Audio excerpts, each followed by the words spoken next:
cancer? Because I thought everyone's, you know, there's always like a race for the cure and fight for the cure, and that's what we're trying to find. So what do you mean we can cure it? Yeah, well, all the research has been mostly wasted because it doesn't really get at how to cure cancer. Most of the research dollars go to how to measure cancer and how to treat cancer, but not how to cure it or how to prevent it. And again, the technology, the knowledge to prevent and cure cancer already exists. All we have to do is teach it to people, put it to use, and that's why I wrote a whole book on it. My book, Never Fear Cancer Again, because you don't need to fear cancer. Never fear cancer again because we know how to prevent it, we know how to cure it. All we need to do is teach people how to do it. So what is the cure? Well, we talked about, you know, in the first segment about cells, how the body is made of these little microscopic units of cells. You cannot be sick unless cells malfunction. Well, when cells malfunction in a certain way, we get what we call cancer. Well, what is that certain way? That certain way is that the cell is no longer metabolizing oxygen properly. So there is a deficiency of oxygen metabolism in the cell. When that happens, the cell turns into a cancer cell. So your job is to make sure that all of your cells are getting adequate amounts of oxygen and processing that oxygen properly. And then if you have cancer, you have to, again, make sure that the cells are getting and processing oxygen, and then the cancer simply goes away and disappears. I mean, we have people who read my books with stage 4 cancer, people who are sent home to die. They're told by their doctor, there's nothing more we can do for you. Go home, call hospice, die. They read the book, they cure their cancer, and it's all gone. It's so simple to do. So how do you make sure that your cells are getting enough oxygen? Because I can't tell. I mean, my cells look fine to me. I don't know. Yeah, well, they do look fine. Well, one thing you can do is to stop eating sugar.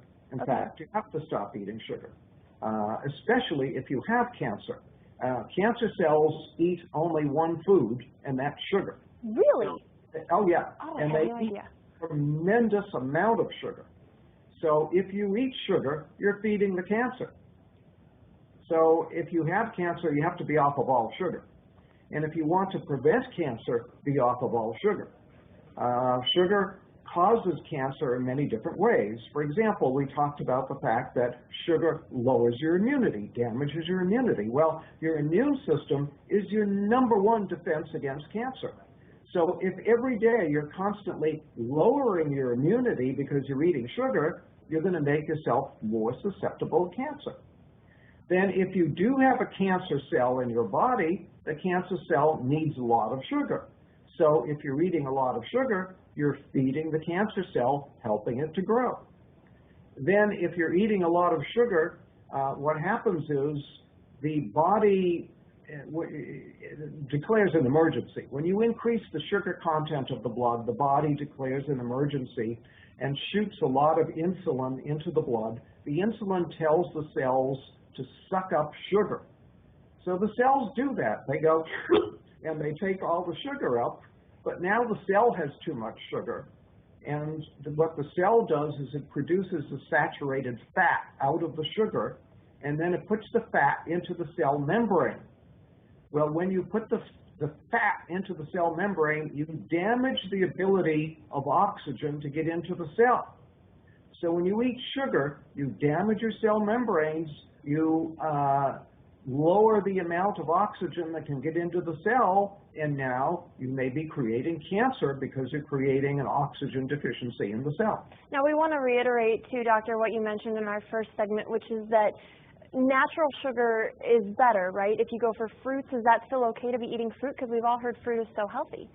Fruit is healthy. Fruit juice is not healthy because now you're getting too much bioavailable sugar too fast. But eating fruit is very healthy. There's nothing wrong with that. For example, I'll tell people with cancer to drink a lot of carrot juice, for example, and say, well, don't carrots contain sugar? Well, yeah, there's some sugar in the carrots, but the carrot juice is very, very healthy. So something like V8 might be a good choice. No, not a good choice, because you're basically dealing with a lot of vegetables that are probably are very moldy and very old and just not healthy. So you're taking a lot of unhealthy stuff and making an unhealthy drink out of it. Wow, I thought V8 was the healthiest drink you could go to. Now, we only have a couple minutes left, but we want to talk about your other book, which is actually dealing entirely with weight loss. And this is something else you say, that people can lose weight for good and not do it through dieting, right? Absolutely. You shouldn't diet. Dieting is very bad for you, especially yo-yo dieting. Lowers your immunity and can actually damage your heart, do a lot of problems. So what you want to do is lose weight. Well, a simple way to do that is to stop eating sugar. I'm starting to sense a theme here with the sugar. Seems like that's the answer to all of these problems. Sugar is a key. In fact, I talked once with a researcher at Harvard Medical School, and I said, do you think there's such a thing as a key to disease? And he said, well, probably not. But he said, if there was such a thing as one single key to disease, that key would be insulin. And when you eat sugar, you make your insulin go up. When your insulin goes up, you throw your body into chaos. All your hormones are in chaos. Everything's in chaos. So sugar is very key, and not eating sugar is very key to making yourself healthy. And when you eat sugar, you make your insulin go up. Well, when you make your insulin go up, what happens is that gives a signal to the cells to not get rid of any fat. In fact, it tells cells to store fat. So when insulin goes up, cells will store fat. So as long as you keep your insulin high, the cells will store fat.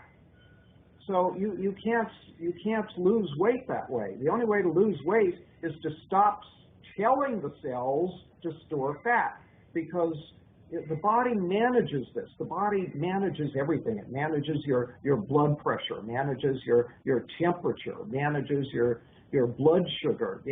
The body manages everything. It manages the amount of fat in your body as well. But it has a switch that controls it. It's like a thermostat. When you have too little fat, it'll say store fat. When you have too much fat, it'll say burn fat. So burn fat, store fat. You keep the fat in the body normal. When you eat sugar, you make the insulin go up. The insulin turns on a switch that says store fat. Gotcha. And as long as that switch is in the on position, I have people that come to me and they say, I eat like a bird and I'm still gaining weight. But they're eating the wrong things maybe. That's right. That switch that says store fat is still on. So even though they're not eating many calories, they're still storing fat. Gotcha. I wish we could sit here and talk about this all day. Unfortunately, we are out of time. But if you're interested in any of these books, just check out the website. The title of the main book that we're talking about is Never Be Sick Again. And give us the website real quick, Doctor. It's beyondhealth.com. Beyondhealth.com. And we'll have it for you again.